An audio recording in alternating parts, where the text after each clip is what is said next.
විනය අවිනය මත.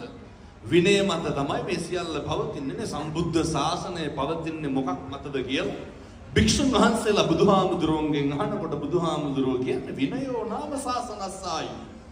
විනය තමයි ශාසනයේ ආයුෂ. එහෙනම් ඉතින් සමාජය ගැන කවර කතාවද?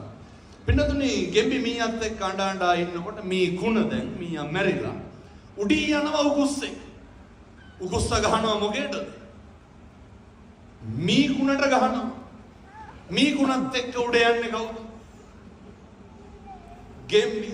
උකුස්ස මීයා කලා ගෙම්බිත් කනවා. අපිට ඕක නෙමෙයි දන්තිමේට වෙන්නේ. ගෙම්බි ගෙම්බෙක් පැඳලා හිටියනම් මොකද වෙන්නේ? අදටත් ඉන්නවා. මීයා මීයට ගැලපෙන කසාදයක් කරගෙන තිබ්බනම් අදටත් ඉන්නවා. මේ ලෝකේ බුදුරු උගන්වලා තියෙන කරන්න එපා කියලා තියෙන දේවල් ටිකක් තියෙනව නේද?